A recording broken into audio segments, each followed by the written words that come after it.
It's my pleasure to introduce to you Dr. Bifulco. Dr. Bifulco earned his PhD from Syracuse University in public finance, budgeting and financial management, and social policy. And his current research interests include ed finance, education policy, and program evaluation. He's going to be speaking to us about education today. So without further ado.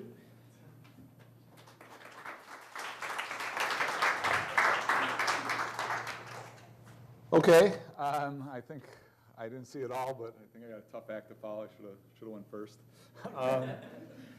So I'm going to talk a little bit about the two candidates' position on education. I like to think I know something about education policy. I spend some time thinking about it. I don't know a ton about the candidates' positions on education. I know a little bit, and I'll talk about the little bit I know. I think I can talk more generally about some of the issues that their positions raise. So some of you might know a bit more about their particulars of their positions, and feel free to offer that additional information. I guess the other qualifier is I'm going to focus on their K through 12 education policy and not higher education issues. So let's see if I know how to work this. There we go. So I think the most remarkable thing about the two candidates' position on education policy is how similar they are. And I think that's remarkable for a couple reasons. One is I think there are, in this election, very wide and important differences between the two candidates on lots of important things. There's just not a lot of difference on education. The other thing that's remarkable about that is there's a lot of agreement between the two sides on education policy, despite the fact that there's not a lot of consensus in the education research community and the education policy community more broadly on the issues that they agree about. Right? So there's some areas where the academics, there's an academic consensus, and the parties still disagree, and it's very frustrating. Right? Reasonable people should not disagree about these things, and these folks are disagreeing. Here it's, well, reasonable people should be disagreeing about these things, and they're not disagreeing. So I'm just going to try to speak quickly and leave most of the time for discussion of things. But my comments will kind of be organized around what I think are the major areas of agreement, because I think that's the most noteworthy thing. And I'll try to point out some of the small differences along the way, but I think the differences are small relative to the areas of agreement. And I think these are the areas. One is they kind of have a similar view of what the main issues and problems are to be dealt with when thinking about education in the U.S. The policy responses that they're advocating for are similar. And finally, and maybe most importantly, kind of the issues they ignore are similar. They kind of are ignoring the same set of things. So let me talk about each of those things fairly quickly.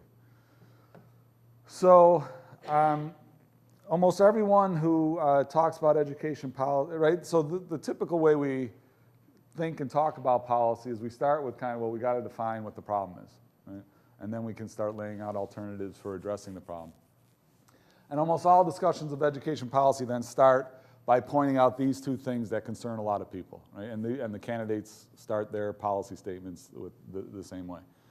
One is the U.S. tends to, if you look at a broad set of countries on these on international tests that allow international comparisons of student achievement, U.S. is pretty middling.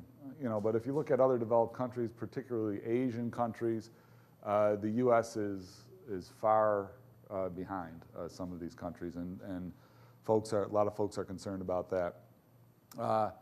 And the other is that there's large gaps in achievement and also educational attainment across different types of groups, minority, non-minority groups, low-income and high-income folks. Here I think there is a lot of agreement. There's certainly agreement that we're lagging behind in measures of achievement than a lot of international competitors, maybe. There's a little less agreement on exactly how concerned we should be about that, right?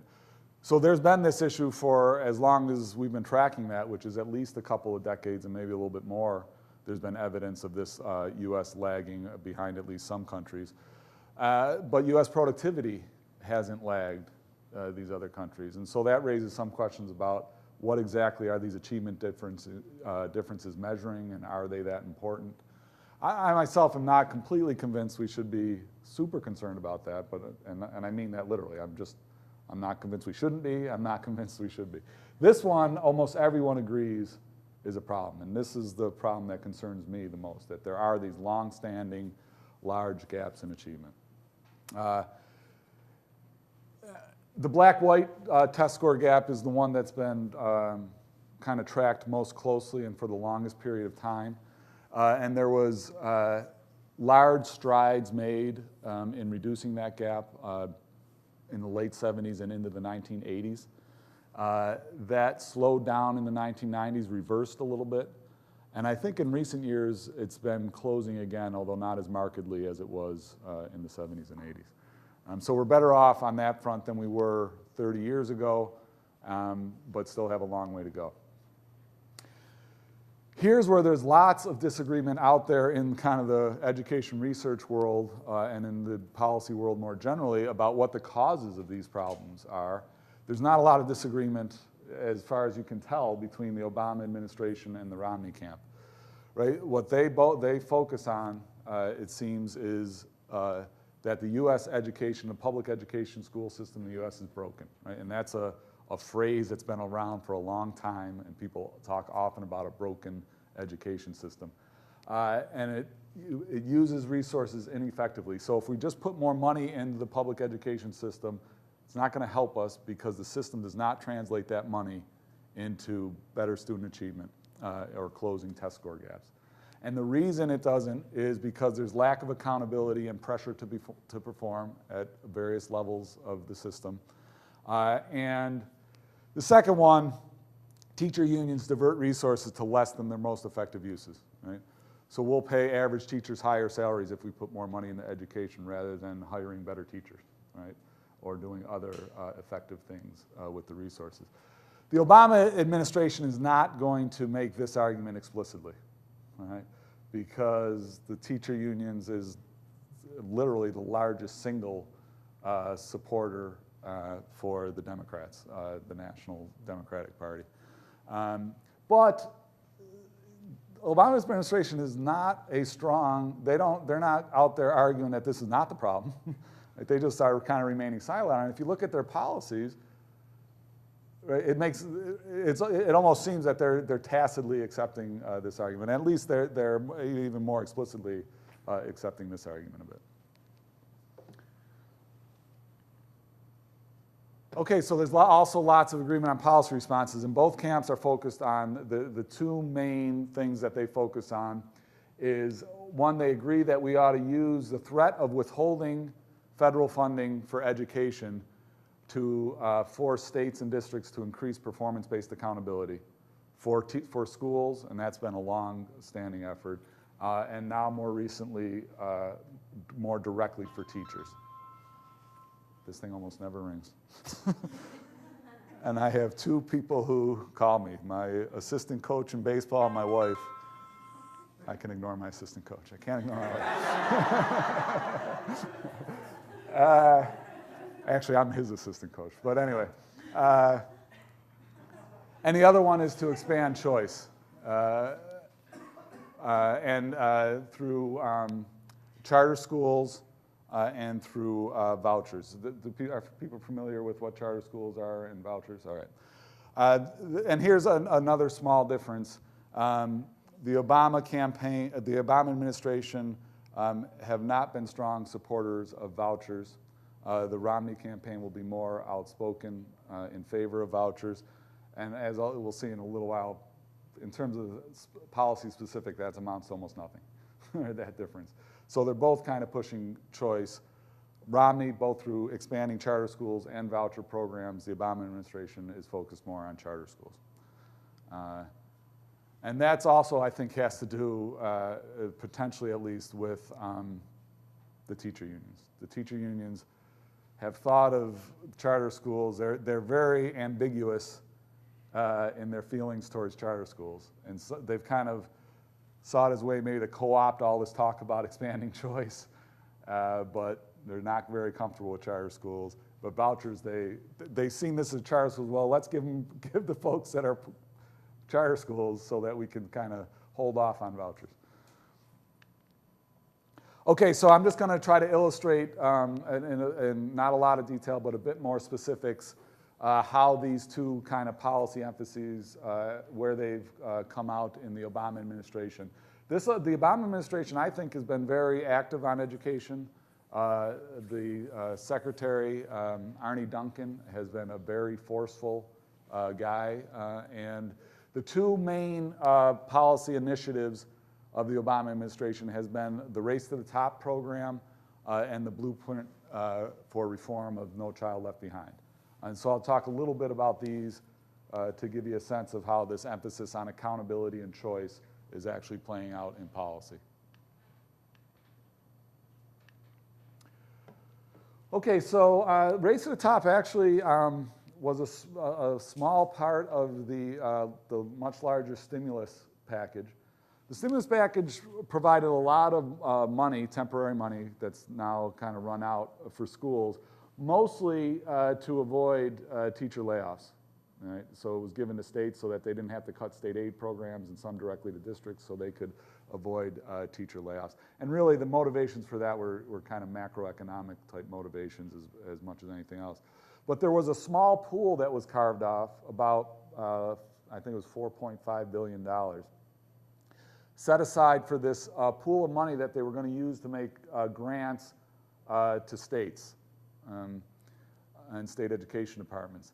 Only they weren't going to give the grants to everyone, and it wasn't going to be distributed based on some formula, but rather it was going to be a competitive process by which you would compete for this grant pool of grant money, and not every state would get some, and some states would get more if they had better proposals.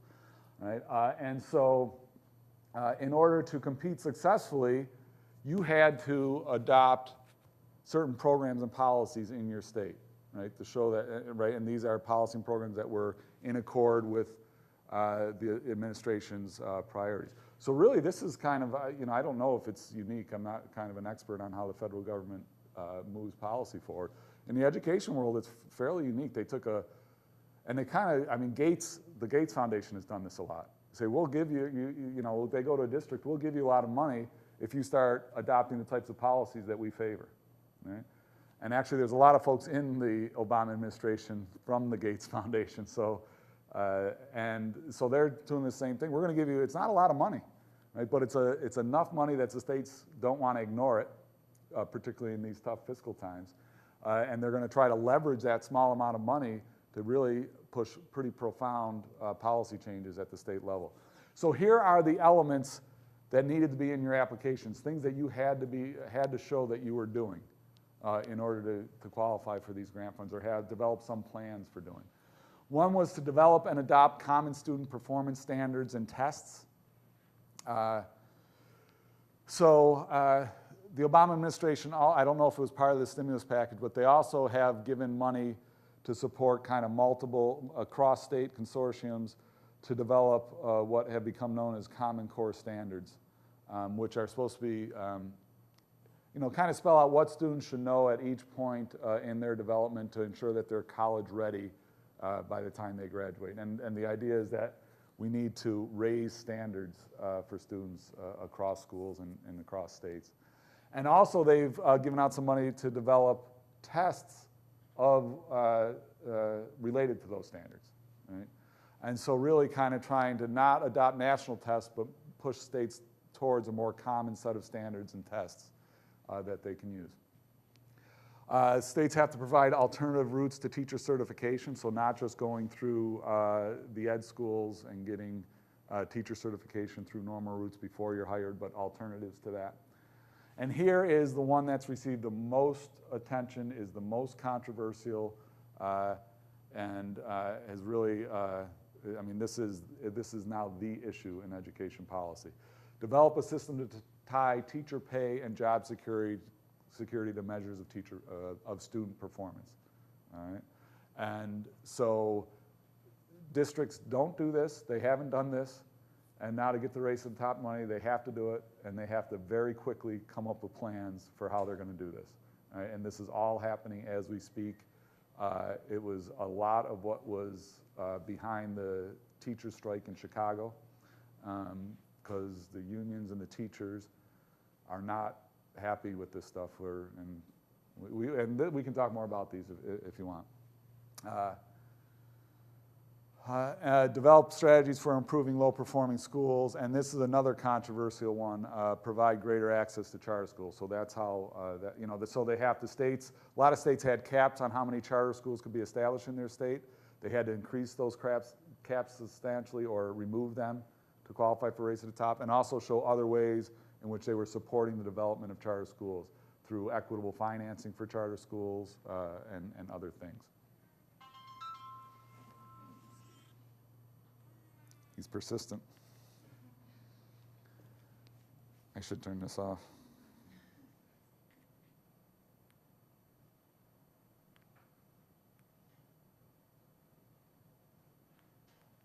Yeah. Okay, the other major initiative, more recent initiative of the Obama administration is the blueprint for NCLB. So NCLB is No Child Left Behind. What it actually is, there's a long-standing program first adopted in 1965 called the Elementary and Secondary Education Act. It is the largest federal program to support elementary and secondary schools. And the idea is it mostly targets money towards low-income students and the schools that low-income students tend to be concentrated in. And every 5 years, typically, and it's usually not every 5 years, but it's reauthorized for 5 years, and then about 10 years later, it gets reauthorized again. And the most recent reauthorization was one of the first legislative achievements of the Bush administration in 2001. And the name of that legislation was No Child Left Behind, but it is the reauthorization of the Elementary and Secondary Education Act. And it was due to be reauthorized in 2007. It was clear Bush wasn't going to do anything on that. They were going to wait for the new administration to come in. At that time, Obama was the new administration. And they've tried to do things. They have tried to reauthorize it and go through Congress. And they've not been successful at establishing some, a reauthorization through the legislative channels. So they've become pretty frustrated with this. And so what they've done, and just the tactic here is very controversial and potentially a dangerous thing. They're saying that the president has the executive authority to provide reasonable waivers from the legislative requirements of No Child Left Behind. All right? And so what they did, they basically said to the states, we'll provide you, if you apply for waivers, we'll provide them, right? If you put in place policies and programs that we favor, right? So it's kind of a version of this Race to the Top thing, only now it's the waiver from the requirements of the No Child Left Behind Act if you do the types of things that we want you to do, right? And No Child Left Behind is getting to the point where it's very onerous for states, and so this is a strong motivator. So on one view, the Obama administration, we've been trying to fix No Child Left Behind and get this reauthorized because this Congress is completely obstructionist to everything we want to do. We have to go this way. But it sets a dangerous precedent because it's really the executive branch is now reauthorized without any advice or consent from Congress. No Child Left Behind. So a lot of this is similar to the Race to the Top stuff. Right? So more on holding teachers accountable based on student performance, even more prescriptive on how states have to do that and how districts within states have to do that. This is more on the adopting Common Core standards. And a little bit more on establishing targets for school performance, again, measured in terms of the performance of students in those schools. And so those are other parts of their blueprint for No Child Left Behind. Okay, so I'm already taking a little bit more time than I wanted to, so let's get on to Romney's education agenda.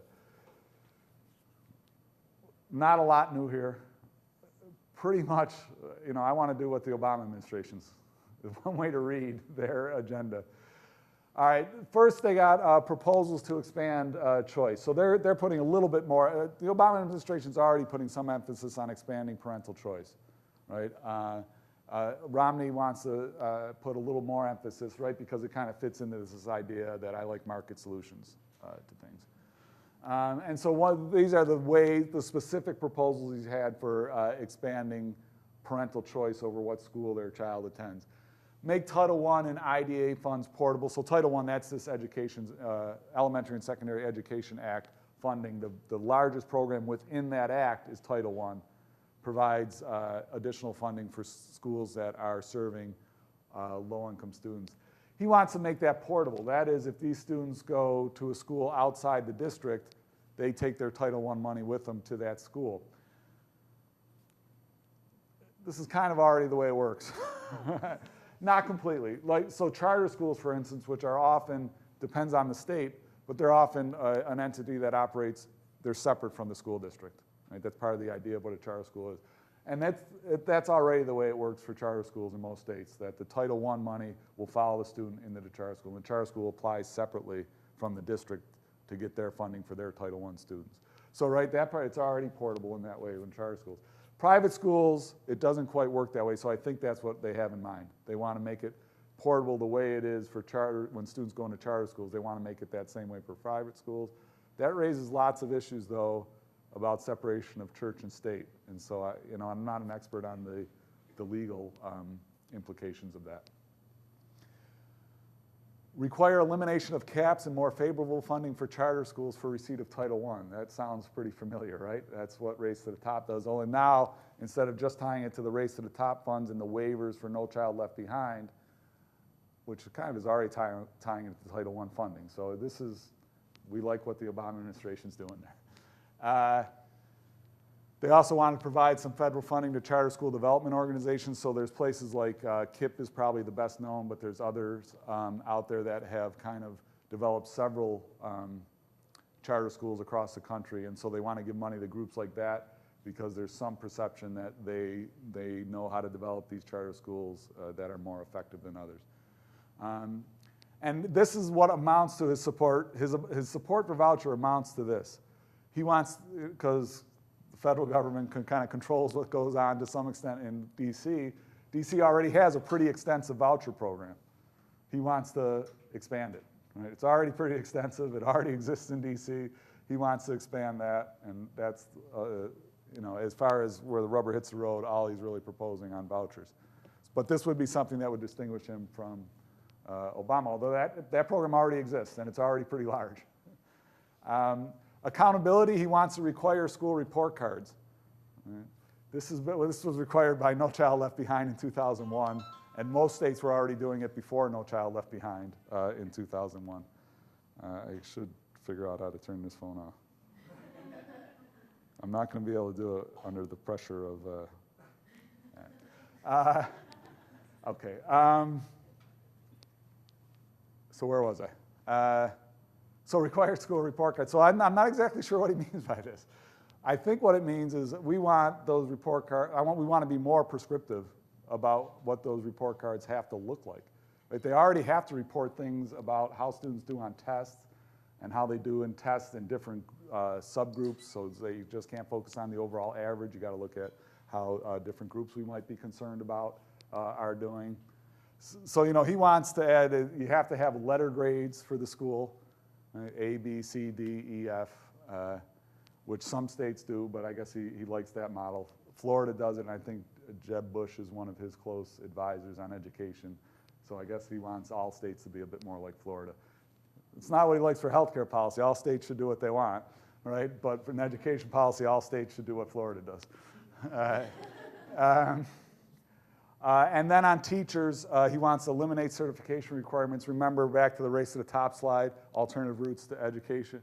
Right, so that's in the same spirit. And this is, and No Child Left Behind actually had this requirement that all all schools had to have qualified teachers in all classrooms. And what that actually did is it kind of increased the certification requirements that teachers had to meet in a lot of states and schools. And so part of the waiver for the blueprint is already that's one of the things you can waive out of in the Obama blueprint. So this is nothing new either. And also it won't eliminate certification requirements because those are state level policy. States will still have their certification requirements. It's just we won't have this additional NCLB that makes those even more restrictive. And this one should sound very familiar. All right, so he likes what Obama's doing on this. All right. Okay, so that's kind of the right. There's this view, but what strikes me is there's lots of these are controversial policies, particularly this one, right? But there's not disagreement among the two parties. So here's what they ignore, right? One of the things they ignore is there's little evidence that new forms of teacher accountability, charter schools, or vouchers help to improve student performance or reduce test score gaps. All right? You know, and we don't always have great information on things, and we have to move forward with things we think will work. You know, I would argue in the case of charter schools and maybe even vouchers, we have little evidence, and not because we've not done a lot of research on it, right? We have done a lot of research, particularly on charter schools, right? And there's just not a lot of evidence that they're systematically better. Yeah, are there some good charter schools? Yeah, there are. Are there some good traditional public schools? Yeah. Right? Are there some bad ones? Yeah, on both sides, right? And that's pretty much the research confirmed. There's no kind of there's nothing about a charter school that makes it a better school than traditional school. I mean, not everyone will agree with that assessment, but that's a literature I'm pretty familiar with. And that's my very simplistic takeaway from it. Teacher accountability, there's little evidence, but there's also not a lot of research because there's just not been a lot of experimentation with different forms of teacher accountability, and particularly these forms of accountability that are going to link job security and teacher pay somehow to measures of how well the students are doing in a teacher's classroom as measured by standardized tests. All right? There's not a lot of experience with that, and so there's not a lot of evidence one way or the other on what types of effects that will have. But right, through Race to the Top and these No Child Left blueprint, we're moving forward system-wide with these changes, all right? And you know, that may not be the best way to roll out policy changes. Other things that what they agree on, and I think what drives their policy similarities is this kind of focusing on a similar aspect of the problem. Like the diagnosis of the problem is the reason that we have these large test score gaps. The reason we don't do well in international comparisons is we just don't use educational resources effectively because the system's broken. Right? Lack of accountability, a lot of kind of economic rent sinking by the unions. But there are, I think, other things that could be as important or maybe more important than those factors in driving test score gaps in particular. Right? School finance disparities. Right? So one of the things we know is that if a school or a district is serving lots of low-income students and students with other needs, English language learners, they probably need more resources to give those students a chance to do as well and start closing test score gaps. Now, states vary widely in how well they're able to do this, but most states don't drive more resources to those types of schools and districts. A lot of states now drive as much resources towards those districts, but not more. All right? And so a lot of people believe there's still a length to go on addressing school finance disparities. Segregation by race, ethnicity, and socioeconomic status. So a lot of these struggling schools that we're concerned about, that we need to hold accountable, that we need to change, are schools that are serving concentrations of low-income and minority students. New York State's had a low-performing schools program for many, many years. And I worked on that program when I was at the State Education Department. 90% of the schools are in New York City. Right? The other 10% are in Rochester, Buffalo, and Syracuse. Right? And within those cities, even you can kind of pick out which schools they are by just looking at their economic and demographic profile. And there's reasons why segregation can make it more difficult to serve these students. There's lots of evidence that it's hard to attract high-quality teachers in schools that are serving concentrations of disadvantaged students, right? When the disadvantaged students are going to they're going to be more likely to bring in certain problems from home, right? And so you're going to concentrate those problems in one place. It makes it harder to run instructional programs in those schools, right? And then there's also just the network of contacts that you can develop while you're in school kind of puts, when you're in segregated environments, you might be at a disadvantage that way. And then finally, a big thing is poverty and social economic disparities. Right? I mean, Ross and I were trying to identify, right, rank schools in their performance levels, or should we do it by their poverty level? Because we were trying to identify schools to roll out this program that we're working with, right? And they wanted us to develop a plan for rolling out this program and how to set priorities. And they said, should we do it by achievement level? Should we do it by measures of poverty? So that's a distinction without a difference, because poverty is a very good predictor of the level of achievement. Not perfect, of course. A lot of low-income students do very well, and some low-income schools with lots of low-income students do better than we would expect, right? But generally, this suggests that we ought to be, if we're concerned about achievement gaps, we need to be concerned about social policy more generally, right? And addressing healthcare disparities and health outcome disparities, addressing issues in housing markets and housing problems for these families, and a wide range of other problems. And that has to be an important part of trying to address education gaps. But neither party talks much about this. Obama doesn't talk about this kind of stuff. He doesn't talk about this kind of stuff. He doesn't talk about this kind of stuff. And Romney doesn't either. And we might think about some of the reasons why that is. But I've already talked more than I had planned to, so why don't I stop and open it up for questions.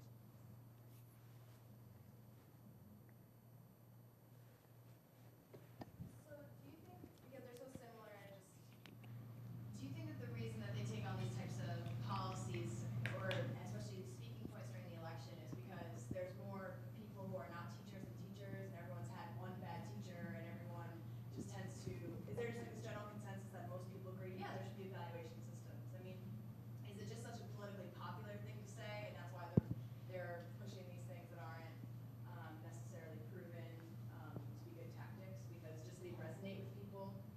Yeah, I'm kind of not an expert on national politics, and I think there might be an interesting story about why the Democrats in particular have moved towards these policies.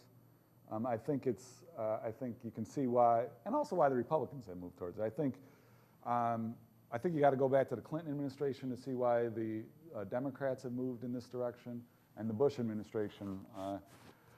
I think with both Bush administrations, this is part of the compassionate conservative, right? So they picked out education as this is the way we can show that we care about certain issues, right? And do it in a conservative way. And then of course, thinking about, the unions are, they do support, they provide a lot of money, and it's mostly for Democrats. And so a lot of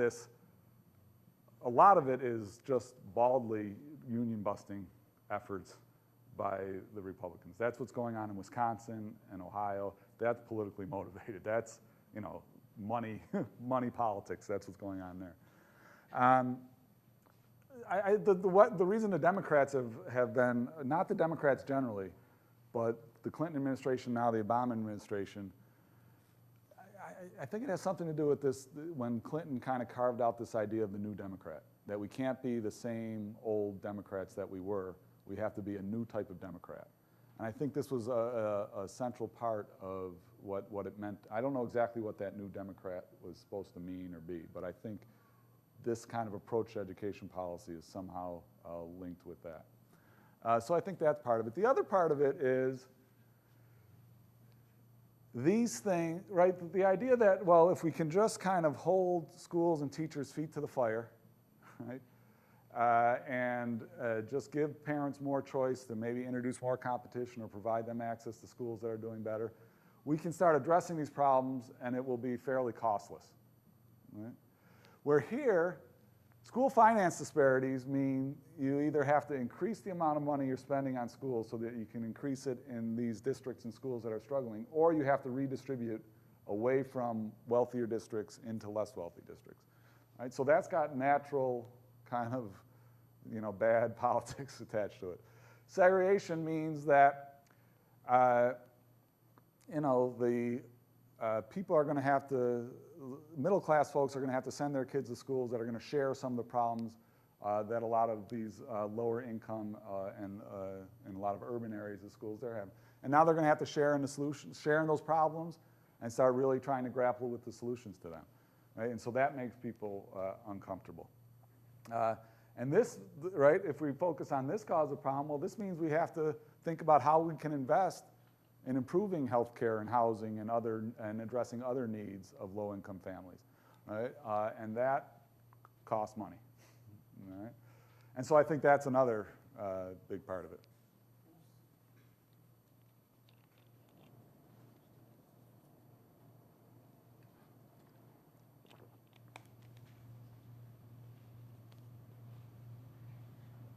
Yep.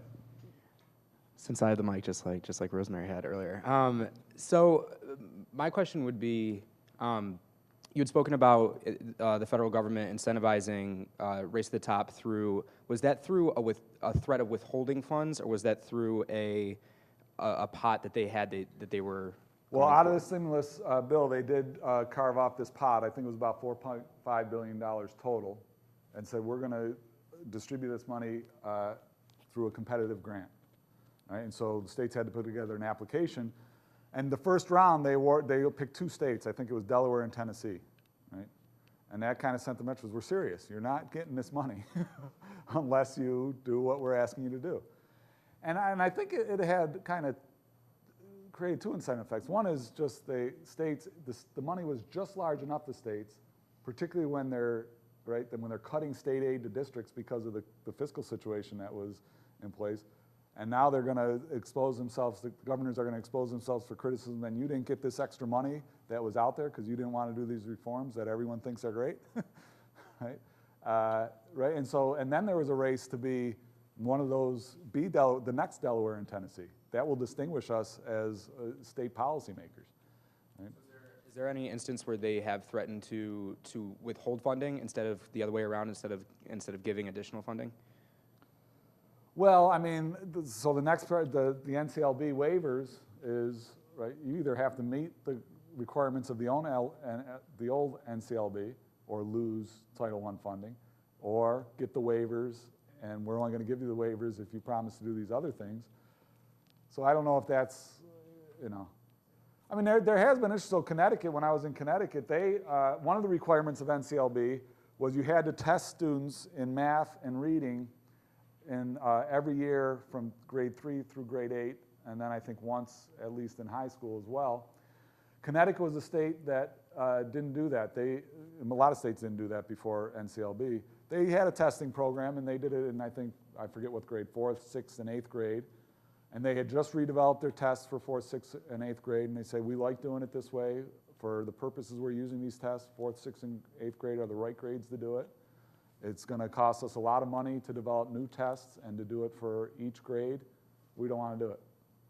And at that time, the Bush administration, they won. Connecticut ended up having to do it. All right, and because there's a game of chicken that goes on, right? Well, we're not going to do it. And say, well, you're not getting your money. Well, and then we're going to sue you for the money, and someone eventually backs down. And in most cases, it's been the states that back down. One thing about the withholding of federal funds, so that's an example of it, that game of chicken. Have they ever withheld federal funds for these kind of things, like either in the recent past or since the original authorization of ESEA?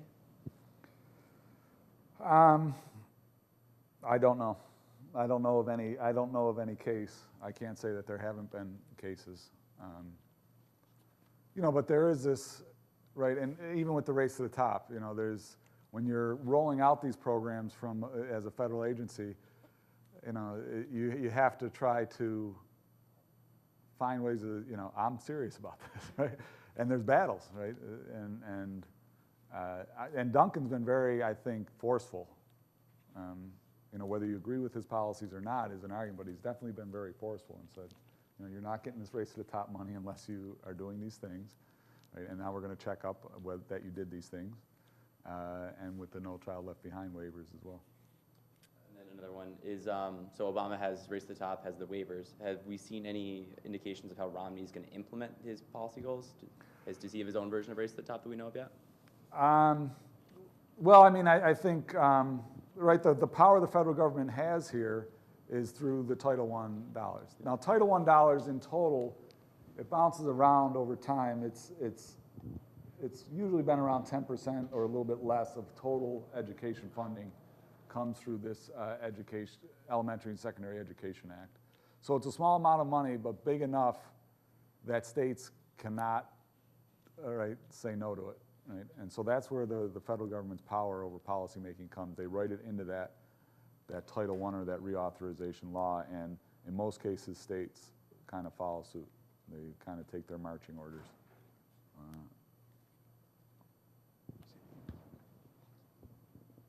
Hi, my question is about segregation, and I would like to know if there's a difference in geography about this, or if it is the same in all the country. Yeah, that's a good question. Schools tend to be much more segregated, at least along racial lines, in the Midwest and the Northeast than in the South and the West. A couple reasons for that is, one is in the South, they tend to, not everywhere, but a lot of states in the South have countywide districts. And also a lot of places in the South were subject to court orders to desegregate, right? So, and usually desegregation efforts require districts to integrate schools within their district boundaries. But you combine that with the South, the fact that their districts are very big, so they cover, and a lot of times, a whole metropolitan area, or at least a good portion of the metropolitan area, that allows them to achieve a lot of integration. In the Northeast, very small districts, right? And so most of the segregation in the Northeast and the Midwest is between districts rather than between schools within districts. And the way that the law has played out is that there's much less leverage for the courts to require integration efforts across district lines, right?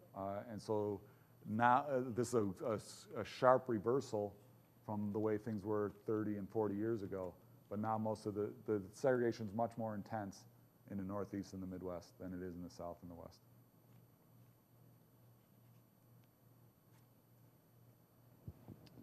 So most of my class knows that my big interest is in like juvenile incarceration, and I've done limited, but some looking into the school to prison pipeline. How does this continued ignorance of like segregation and even not only racial but also socioeconomic, the ignorance of that segregation in schools, how has that fed into, if you can speak to it, the continuation of the school to prison pipeline? Well, I mean, a lot of this school to prison pipeline, you know, has to do with, number one, I mean, this is particularly a problem among black males. So the very high rates of dropping out of school, high school, among black males. And there's some concern about how, particularly in the high school level, but probably even before that, how discipline in the school is handled, particularly vis-a-vis black males. Right? And you combine that with kind of zero tolerance policies for drug-related offenses and other things like that after they're in school. Right? There's been this notion or this metaphor of kind of creating a track for students that you're going to drop, you know, we're going to get in trouble early, you're going to drop out of high school, then you're going to become involved with the criminal justice system, and you're going to, so part of what our schools are doing are producing inmates for our correctional facilities.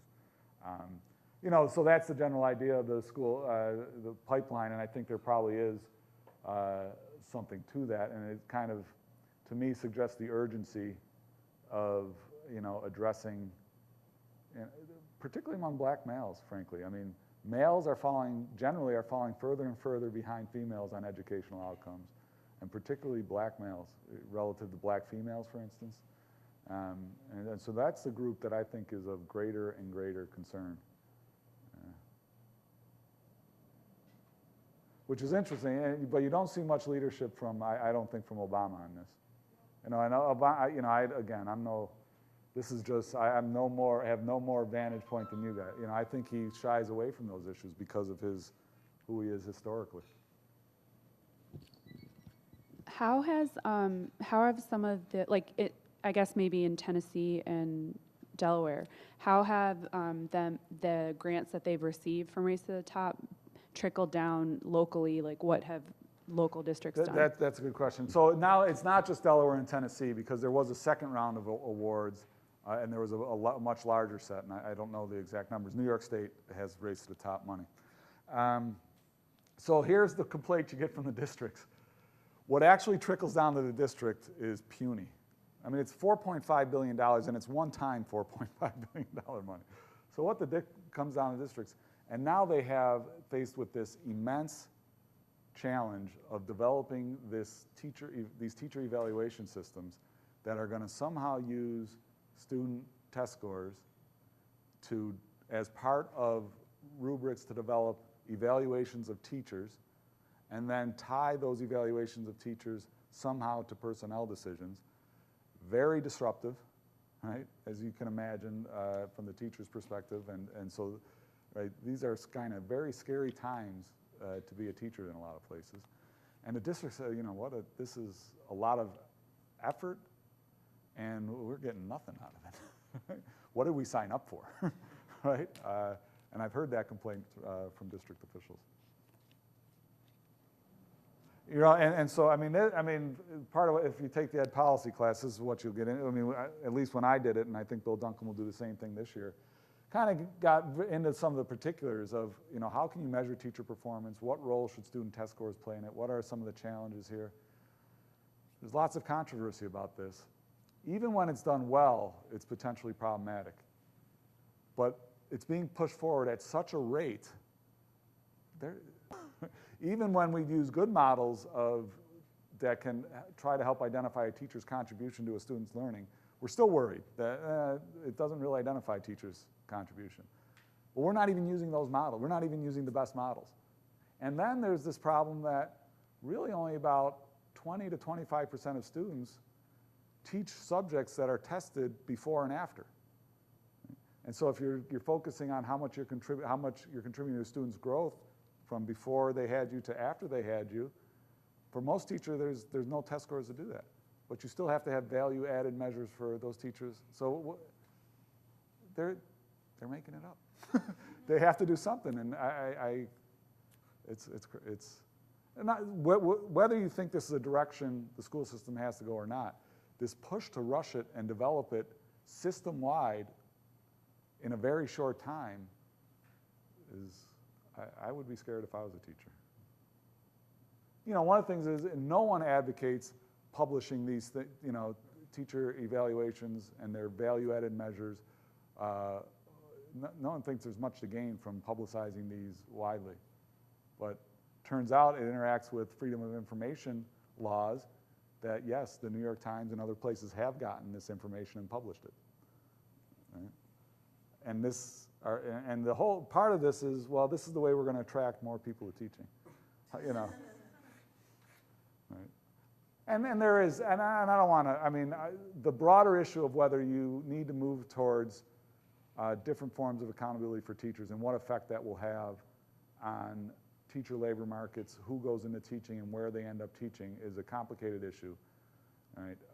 And so I don't mean to be dismissive of those moves, but this rush to do it in a year or two system-wide, I think, is part of what's crazy-making. We have time for one more question, if anybody else has one more question. Or I could ask another question. One thing that President Obama has talked about multiple times, and he talked about the debate the other night, was hiring a multitude of math and science teachers as part of his push to to make us more modern in those areas, I suppose. Has he, and you may not be able to speak to this, but has he come up with a way to finance that, or where would that money come from? Is that part of another broader program that he's thinking about? You know, so you might target some of this, or either through a separate grant program, or it may go through the education, Elementary and Secondary Education Act. You know, they have more programs than just this Title I I talked about, and you could imagine one that's going to provide money to hire more science teachers, or maybe increase salaries of science teachers. One of the problems there is, you know, unions, again, another complicated story is the role of unions in the school system. But I think there's a lot of agreement that, well, you know, it's not clear it makes a lot of sense to be paying English and social studies teachers and elementary school common branch teachers where most people think there's surplus of teachers, right? There's people waiting in line to get those jobs. And there's a shortage in math and science. And usually the way we respond to that, right, is, well, let's increase what we're paying math and science teachers to get rid of the shortage there, and maybe even we can finance it by paying a little less to the English and social studies teachers, since there's a surplus there, right? And that's the way we allow markets to reach their equilibriums. Unions have long been opposed to those kind of differentiated pay scales. You know, and so exactly how you could use money to attract more math and science teachers without, you know, spending a lot on salary increases for English and social studies teachers that in some sense aren't needed. Right? And so there may be ways that certainly no one I think is going to argue that the public education system is as efficient as it can be in translating dollars into improved performance. But you know what major system is, right? There's, you know, it's how big a part of the story is it? That's where there's some disagreement. Thank you. I think we're all set.